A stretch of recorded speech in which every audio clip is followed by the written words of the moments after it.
Some lies are small, a white lie about why you're late, a half-truth about what you spent on dinner. Those kinds of lies live in the margins of people's lives and do marginal damage. What my ex-wife built was not a small lie. What she built was a person.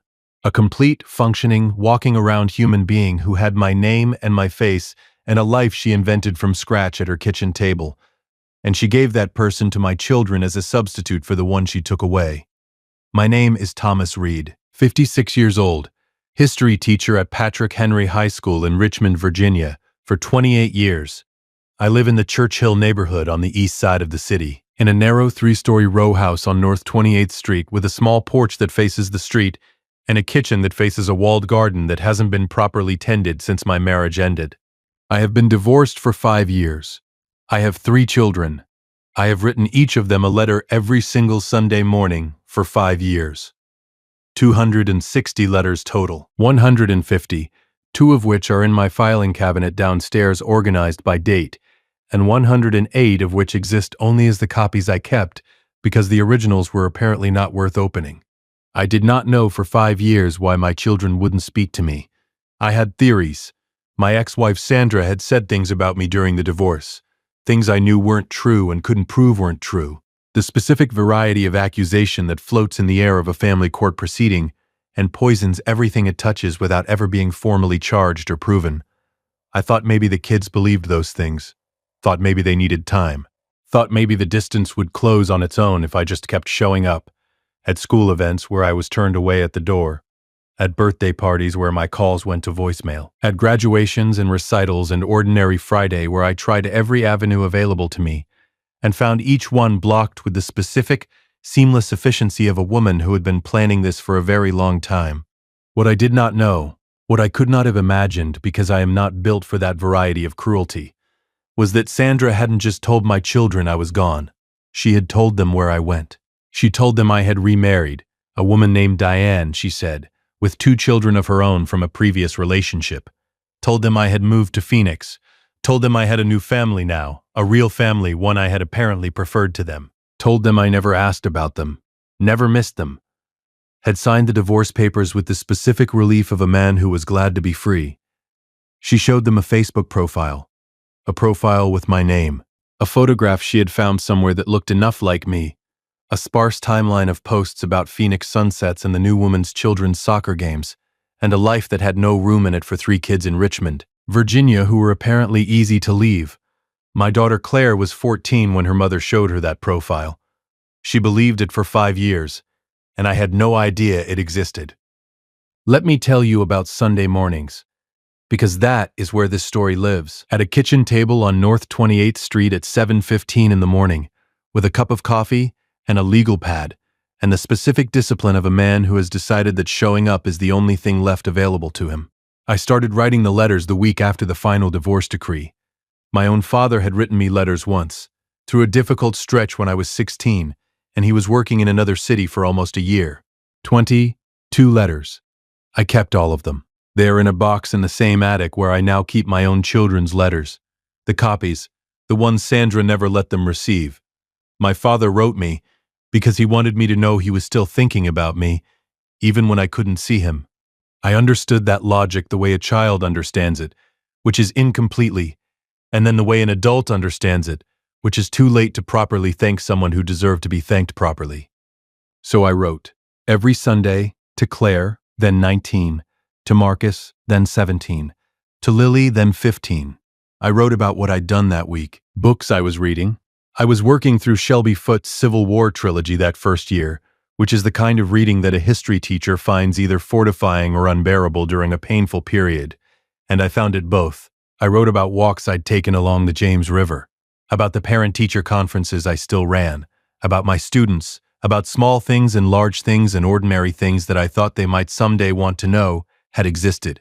I mailed them to the Chesterfield County address where Sandra had moved with the kids after the divorce. Standard white envelopes, cursive handwriting on the front, each child's name, their address, a 44-cent stamp in the upper right corner, first-class mail, 260 times. I kept copies because I am a history teacher, and history teachers understand in their bones that the facts you fail to document are the facts that disappear. I did not know, in October of that 5th year, that the copies were about to matter more than anything I had written inside them. October 5th, a Sunday, 7:15 a.m. I was at my kitchen table with my coffee and my legal pad, writing the week's letters, one to each child, as always. 3 separate letters because they are 3 separate people, and I have never believed in the group message approach to individual relationships. When my phone rang, unknown number, Richmond area code, but not one I recognized. I almost didn't answer. I was mid-sentence in Marcus's letter, describing a walk I'd taken along Libby Hill Park the day before, where the view over the James had been particularly good in the October light. Something made me pick up. Hello? A pause. Then a voice I had not heard in 5 years said one word. Dad? The pen in my hand stopped moving. Claire. My daughter's voice. Not angry, not cold. Cautious. Young. Careful in the way of someone who has made a decision and is only now understanding the full weight of what the decision means. Claire. My voice came out steadier than I had any right to expect. 28 years of keeping a classroom calm. You learn to hold your voice even when everything underneath it is not even at all. Where are you calling from? I wasn't sure if you'd... She stopped. I need to ask you something, and I need you to be honest with me. Okay. Did you remarry? After Mom and you split up. Is there a woman named Diane in Phoenix? The kitchen was very quiet.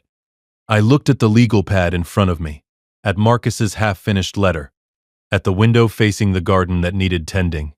Claire, there is no Diane, there is no Phoenix, there is no other family, there is no version of me that exists anywhere except in this house in Church Hill, writing letters to you every Sunday morning for 5 years. A pause. Where did you hear about Diane? Another pause. Longer. The kind that has weight in it. Mom showed us a Facebook profile. When I was 14, it had your face and your name, and it was a whole life, Dad. Posts about a new family, about Phoenix, about... The silence on the other end of the line lasted 11 seconds. I know because I counted them. Welcome back to Sweet Family Revenge. Grab your snacks, get comfortable, and remember, the people in these stories had every chance to behave themselves. They just chose wrong. Drop a comment and subscribe. You're going to love it here. What Claire told me next, I will try to describe accurately, the way a history teacher tries to describe a battle. Not to dramatize it, but to make sure the sequence of events is clear. Because the sequence of events is what makes you understand how something this large could happen at all. Claire was enrolled in a community college digital literacy course. The course was taught by a professor named Dana Walsh, a meticulous, methodical woman who assigned practical exercises alongside the conceptual curriculum.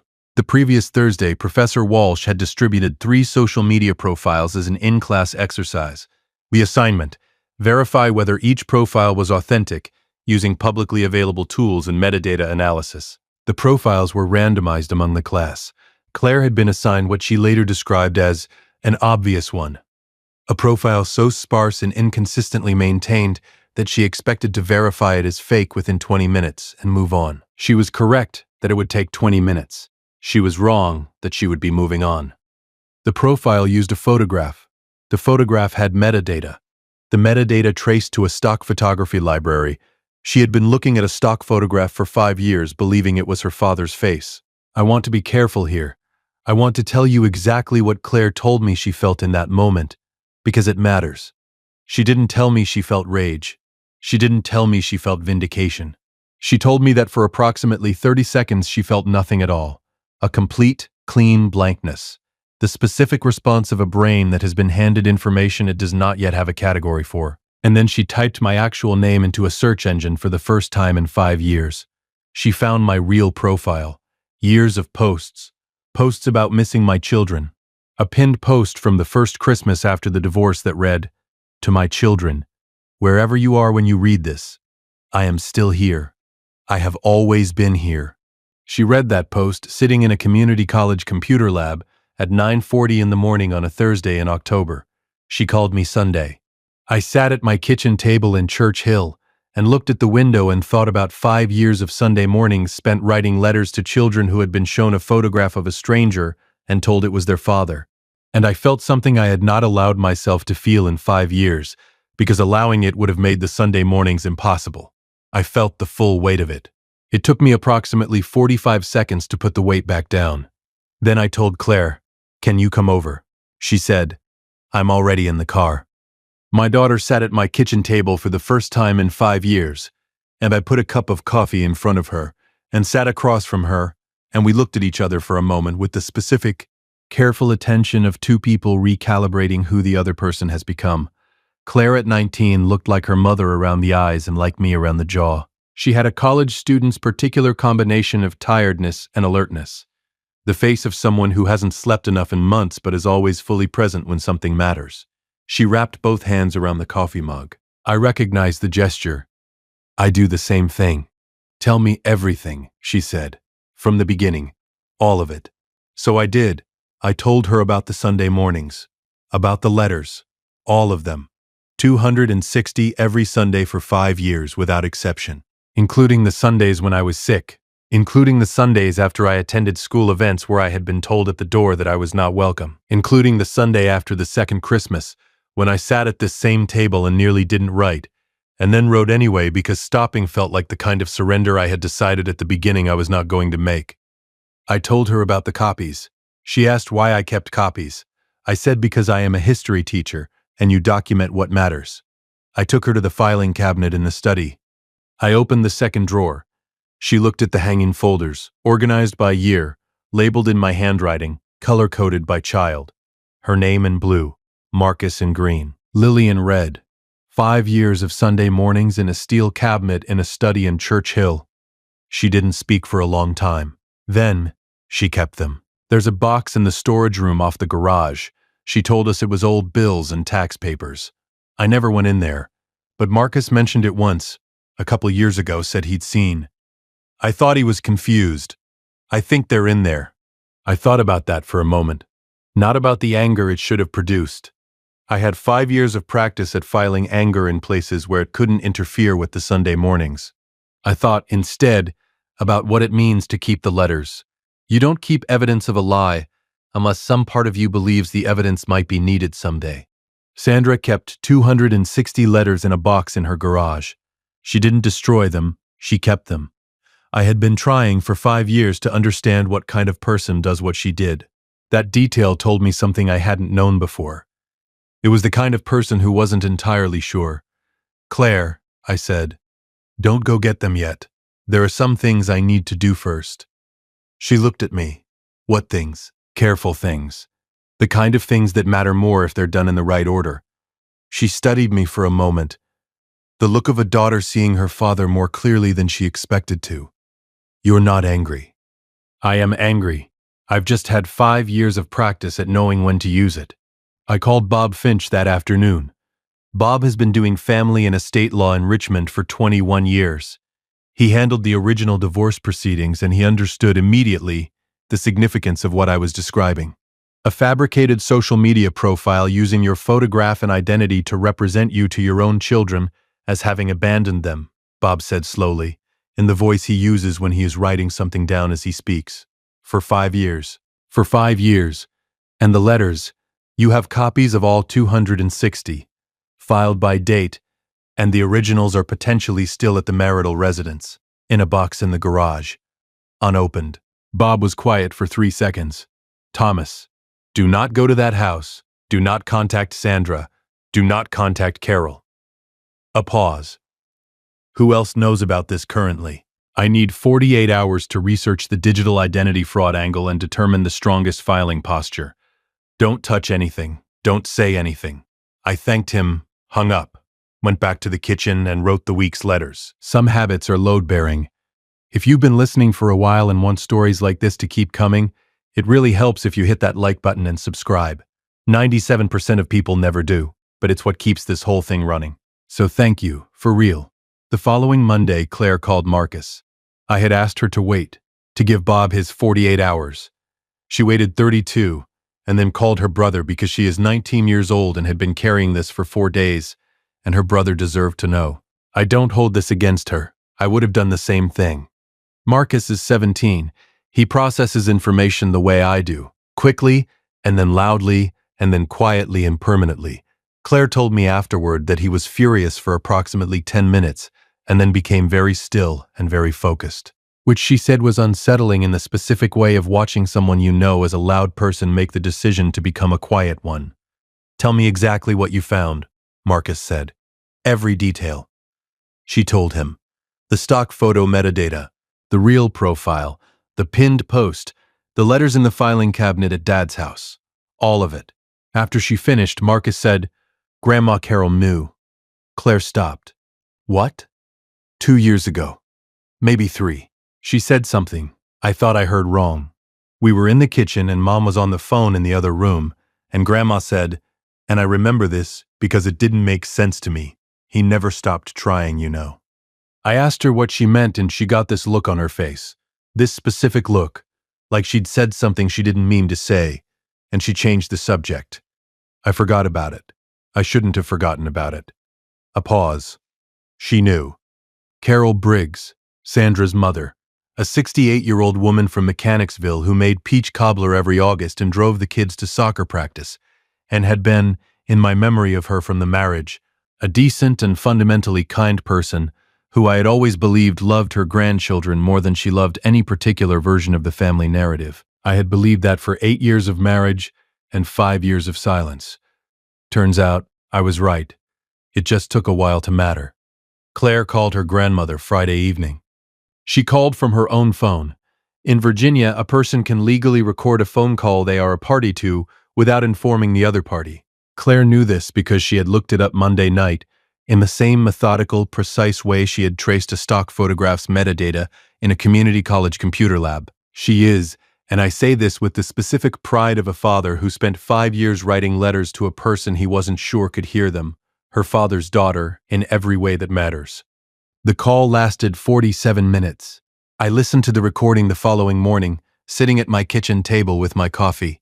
Carol's voice is a sound I hadn't heard in 5 years. Warm and southern, and now, in this recording, broken open in the specific way of a woman who has been waiting for this conversation and dreading it in equal measure for a very long time. Grandma. Claire's voice on the recording is careful, precise. She sounds older than 19.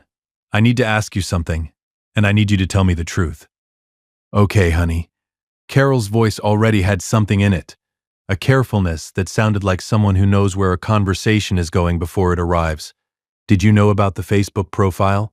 The fake one. About Dad. Claire. Did you know it wasn't real? Another pause. Longer. I found out after, Carol said. Your mother told me. She said it was just to give you all some. She called it closure, said you needed to understand why he wasn't around. I told her it was wrong. I said. Her voice broke. I said it once, and then I didn't say it again. And that's, Claire, that is something I will carry for the rest of my life. The letters, Grandma. Silence. Did you know about the letters? Then, I didn't see them. I didn't. She told me she intercepted them. I didn't know she kept them. Why didn't you tell us? Any of us. At any point in 5 years? And here is the part of the recording that I have listened to 3 times and will not describe in clinical detail because it belongs to Carol, and to whatever she is carrying. But the substance of it was this. Carol believed, or had convinced herself to believe, that the lie was protective, that my children being angry at an absent father was less damaging than my children knowing their mother had constructed a fiction to replace him, that the damage of knowing would be worse than the damage of not knowing. She had been wrong. She had known she was wrong and had not corrected it. And the reason she hadn't corrected it was the same reason most people don't correct a large lie once it is in motion, because the correction would require admitting you knew, and admitting you knew meant being responsible for the knowing. I'm sorry, Carol said, at the end. I'm sorry for your father. Tell him, if he'll hear it from me, I'm sorry. I stopped the recording, sat with my coffee in the October morning light in the Churchill kitchen. My ex-wife's mother had just confessed to knowing about 5 years of deliberate parental alienation on a legally recorded phone call made by a 19-year-old who learned to verify digital metadata from a community college professor who gave a homework assignment without knowing what it would unlock. Sandra had built a perfect lie. The only thing she hadn't accounted for was that perfect lies require everyone involved to keep choosing them, and Carol had run out of choices. I picked up my phone, called Bob Finch. Bob, I'm sending you a recording. There is a version of this story where I confront Sandra, where I drive to Chesterfield County and stand in her driveway and say every word I had not said in 5 years. I want to be honest with you. That version of the story existed in my mind for approximately 4 hours on the Friday evening after I listened to Carol's recording. I sat with it. I understood its appeal. I am a human being and I had been written out of my children's lives by a fabricated person for 5 years. The confrontation version of this story had its attractions. But I am also a history teacher, and history teachers know, better than most, that the dramatic gesture almost never produces the desired result, and almost always produces consequences the person making the gesture did not anticipate.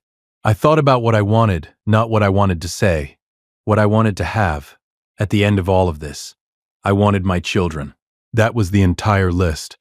Everything else was secondary to that singular fact, and any action I took that prioritized my anger over that objective was an action that served me rather than them. So I called Bob Finch instead of driving to Chesterfield County, and Bob Finch did what Bob Finch does. He built a case. The filing package Bob assembled over the following 2 weeks was, by his own description, the most comprehensive parental alienation documentation he had seen in 21 years of family law.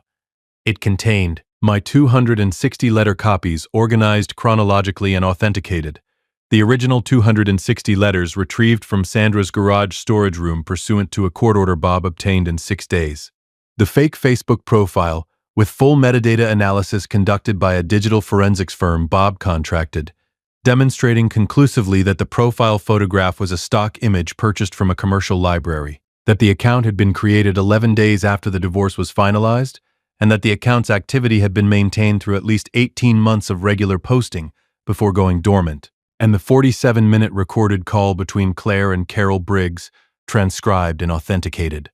Bob also filed a motion to have Marcus and Lily's therapists, both of whom had been seeing the children for various adjustment difficulties in the years since the divorce, subpoenaed to provide records of the children's stated beliefs about their father's absence, which those records would corroborate had been consistent with Sandra's fabricated narrative. The modification hearing was scheduled for 6 weeks after Bob's initial filing, November 12th, a Wednesday. In the weeks between the filing and the hearing, 3 things happened that I want to tell you about because they are the parts of this story that matter more than any courtroom. The first was Marcus. Marcus called me 9 days after Claire's initial Sunday phone call. Not from a friend's phone. From his own phone, which meant he had unblocked my number, a small action that I understood, from the inside of 5 years of silence, to be an enormous one. He called on a Friday night at 10:15. I was in the study grading papers. Hey, his voice was low, careful, 17 and trying to sound older. It's Marcus. I know. I closed the grade book. Hey, I don't know what I'm supposed to say yet. A pause. I just wanted you to know. I know. That I know it wasn't you. Okay. That's it. I'm not ready to do the whole thing yet. I just needed to say that part. That part is enough. Marcus. It's more than enough. Then, did you really write every Sunday? Every Sunday. Even when? Every Sunday. Without exception. I could hear him breathing, the specific sound of a 17-year-old who is trying to hold something together that keeps wanting to come apart. Okay, he said. I'll call again. I'll be here. Lily didn't call.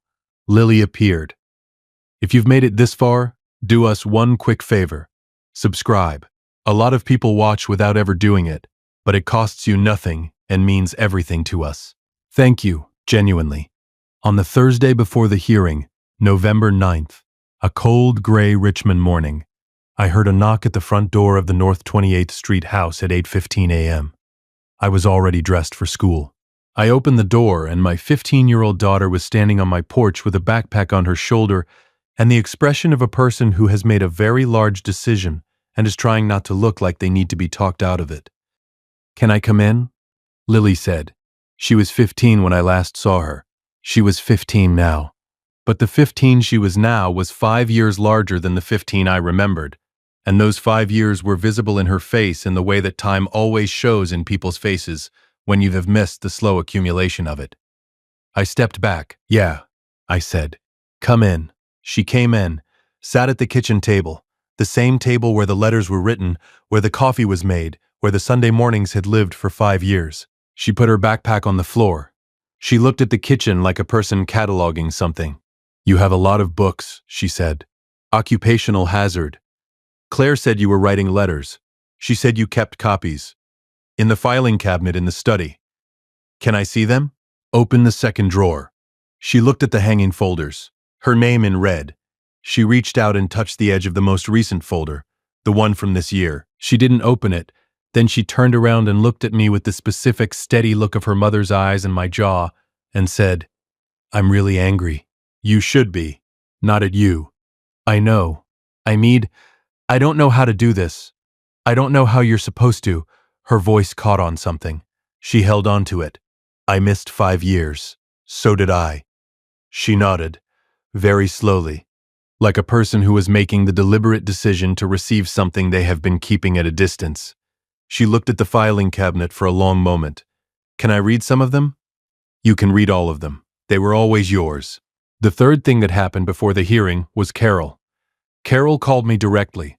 Not through Claire, not through Bob, not through anyone. She called my cell phone on November 10th, 2 days before the hearing. I recognized the Mechanicsville number and answered. "Thomas." Her voice was careful, old. "I don't expect you to forgive me. I'm not calling about that. I'm calling because I want you to hear it from me directly, what I told Claire. The same words, directly from me to you." She told me everything she had told Claire, and some things she hadn't. The full architecture of what she knew and when she knew it, and the specific moment she had decided not to intervene, and what she had told herself about that decision, and what she understood now about what she had told herself. Her voice broke in the same places it had broken on Claire's recording. She didn't apologize and then immediately qualify the apology. She just said she was sorry, and then she let the sorry stand there without adding anything to it. When she finished, I said, "Carol, thank you for calling." A pause. "That's all?" "That's not nothing." Another pause. "Are the children?" Her voice caught. "Are they going to be all right?" The hearing was on November 12th. Family Court, Chesterfield County. I want to be accurate about what happened and also about what it felt like, because those are two different things and both of them matter. What happened? Bob Finch presented the complete evidentiary package. Sandra's attorney offered the argument that the Facebook profile had been a misguided attempt to provide the children with a narrative that offered emotional stability during a difficult transition.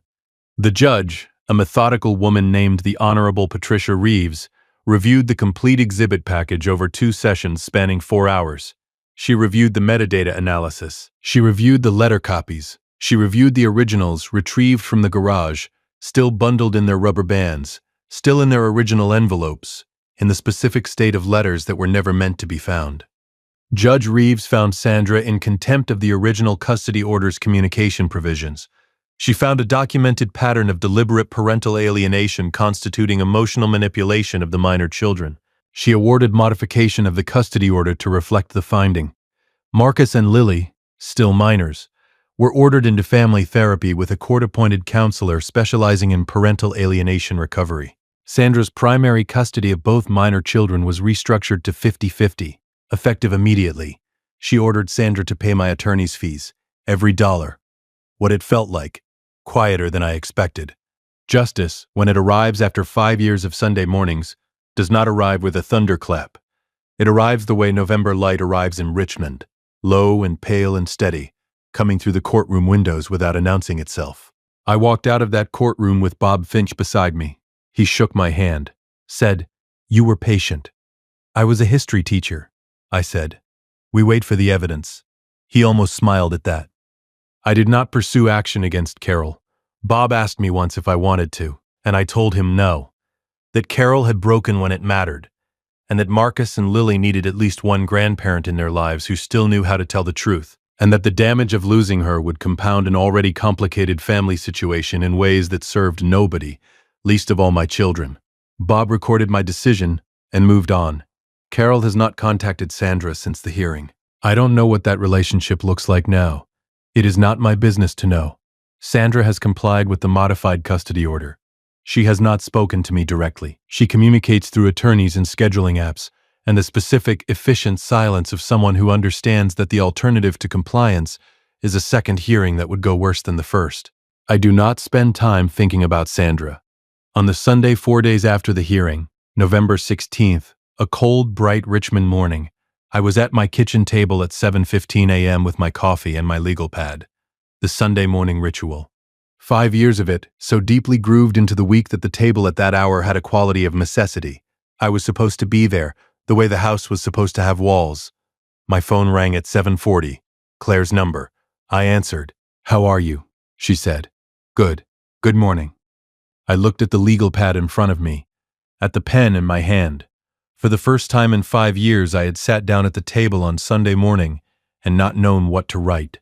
Not because I had nothing to say, because for the first time in 5 years, I didn't have to write a letter to reach my children. They were already reachable. Claire was on the phone. Marcus had called twice in the past week. Lily was coming over Saturday afternoon. The letters had served their purpose. Every one of them, the sent ones and the kept ones, and the 260 that had sat in Sandra's garage waiting to be found. They had done what I sent them to do, even the ones she never opened. "I'm sitting at the kitchen table," I said, "having my coffee. You're not writing a letter?" "Not this morning." A pause. "The comfortable kind." "Dad." "Yeah. Thank you. For the Sundays. All of them." I looked at the window, at the garden that needed tending, at the October light moving across the kitchen floor the way light has always moved across that floor, whether I was watching it or not, whether anyone was watching it or not. "Claire," I said, "that's just what you do." A pause. "Come over for lunch." "What time?" "Noon. I'll be there at 11:50. She laughed. The real kind, the unguarded kind, the kind you can't manufacture and can't mistake. We hung up. I put the legal pad back in the drawer, made a second cup of coffee, looked at the garden through the kitchen window for a long time.